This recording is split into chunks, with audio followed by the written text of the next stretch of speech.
हम अक्सर एक कहावत सुनते हैं, ब्यूटी इज पेन, यानी सुंदरता ही दर्द है। हम इसका इस्तेमाल तंग जूतों या वैक्सिंग की तकलीफ को टालने के लिए करते हैं, लेकिन हमारे पूर्वजों के लिए ये महज एक मुहावरा नहीं था।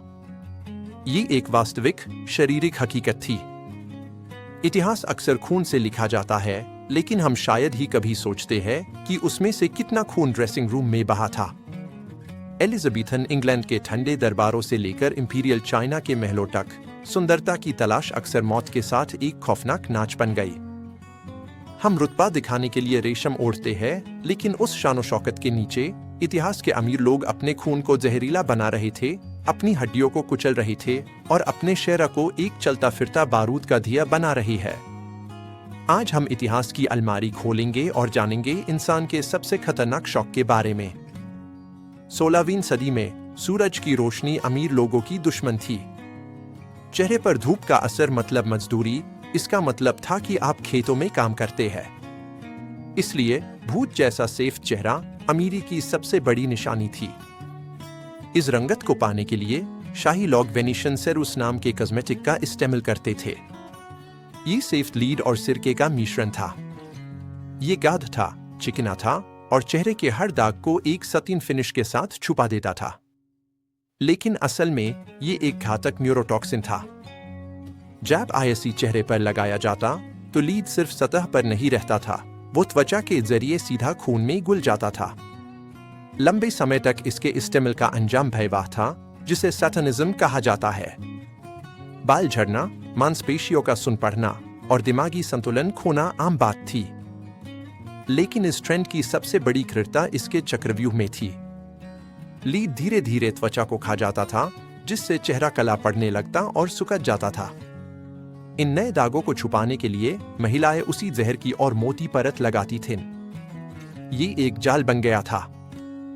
कहा जाता है कि अपने आखिरी दिनों में क्वीन एलिजाबेथ द फर्स्ट अपने चेहरे पर मेकअप की करीब 1 इंच मोटी परत लगाती थी, एक मास्क ऑफ यूथ, जो असल में एक जहरीला टैबूट था जो उस रानी को बाहर से धीरे धीरे मार रहा था। अगर 16th सेंचुरी में लोग जहर से मर रहे थे, तो 19th सेंचुरी ने लोगों को जिंदा जानना बेहतर समझा। 1850 का दशक आते आते फैशन का आकार फैल गया था, शब्दों के मायने में भी।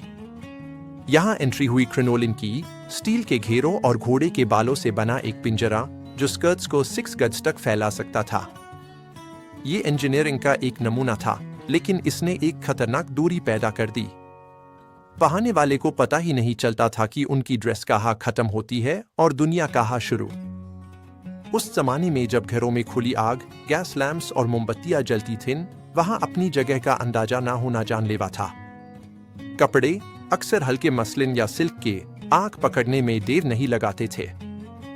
सबसे दुखद उदाहरण है ऑस्ट्रिया की आर्चडचेस मथिल्डे का। 1867 में ये 18 साल की लड़की अपने पिता से एक जलती हुई सिगरेट छुपाने की कोशिश कर रही थी। उनकी ड्रेस ने तुरंत आग पकड़ ली। स्टील के पिंजरे में कैद होने की वजह से वो कपड़े उतार नहीं सकी। अपने ही गाउन में जलने से उनकी मौत हो गई। और वो अकेली नहीं थे। एक दशक में सिर्फ इंग्लैंड में 3000 से ज्यादा महिलाएं क्रिनोलिन की आग में जलकर मर गई। वो अपने ही लिबास की कैदी थीं, जिन्हें फैशन के लिए कुर्बान कर दिया गया।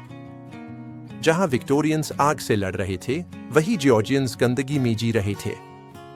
18th सेंचुरी के अंत में पेरिविग यूरोपियन अमीरों की पहचान बन गई थी।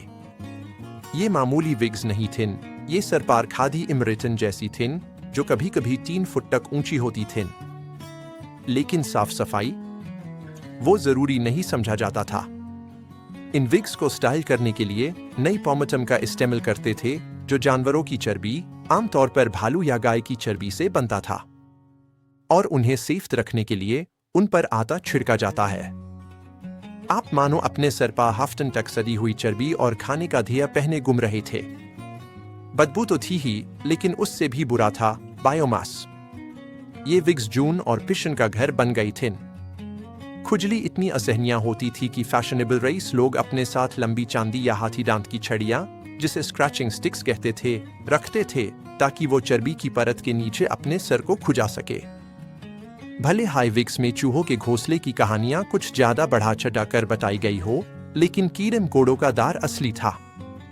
रात को सोते वक्त विक्स के ऊपर पिंजरे लगाए जाते थे ताकि चूहे उनके सर की दावत ना उड़ा सके। शायद ही कोई ट्रेंड सुंदरता के दर्द को इतनी खूबसूरती से और इतनी बेरहमी से दिखता है जितना इंपीरियल चाइना का फुट बाइंडिंग। करीब 1000 सालों तक गोल्डन लोटस यानी 3 इंच से छोटा पेड़ अमीर घरों में शादी के लिए जरूरी शाद थी। लेकिन इसे कोई तंग जूता समझने की गलती ना करे। ये जानबूझकर किया गया अंगभंग था। 4 से 6 साल की उम्र के बीच बच्चियों की उंगलियों को तलवे के नीचे मोड़ दिया जाता था और पूरी ताकत के साथ पैर की आंच को तोड़ दिया जाता था। फिर उन हड्डियों को उसी हालत में रखने के लिए कसकर कपड़े से बांध दिया जाता था। दर्द की कोई सीमा नहीं थी। इन्फेक्शन और गैंग्रीन आम बात थी और अनुमान है कि 10% लड़कियां इस प्रक्रिया में अपनी जान गंवा देती थीं। जो बाक जाती थीं, उनके लिए चलना एक चुनौती बन जाता था। लेकिन यही तो मकसद था। एक औरत जो चल नहीं सकती, वो काम नहीं कर सकती। उसकी मजबूरी उसके पति के लिए एक स्टेटस सिंबल थी। ये सबूत था कि वो इतना अमीर है कि वो एक ऐसी बीवी रख सकता है जो सिर्फ सजावट की चीज है, जिसे समाज के नियमों ने शारीरिक रूप से अपाहिज बना दिया है। पीछे मुड़कर देखे तो इन ट्रेंड्स को वहशी या पागलों वाला कहना आसान है। हम गुजरे वक्त की अज्ञानता पर हैरान होते हैं। लेकिन क्या हम उनसे अलग हैं? हम अपने चेहरे की मांसपेशियों को जमाने के लिए जहर के इंजेक्शन लेते हैं। हम सर्जरी करवाते हैं ताकि हमारा आकार बदल सके। हम भूखे रहते हैं ताकि हम आज के सांचे में फिट हो सके। फैशन बदलता है, तरीके बदलते हैं, लेकिन एक नामुमकिन आदर्श को पाने की इंसानी चाह वही रहती है। इतिहास हमें सिखाता है कि वैनिटी एक बहुत ताकतवर शक्ति है जो अक्सर हमसे कुर्बानी मांगती है। देखने के लिए शुक्रिया।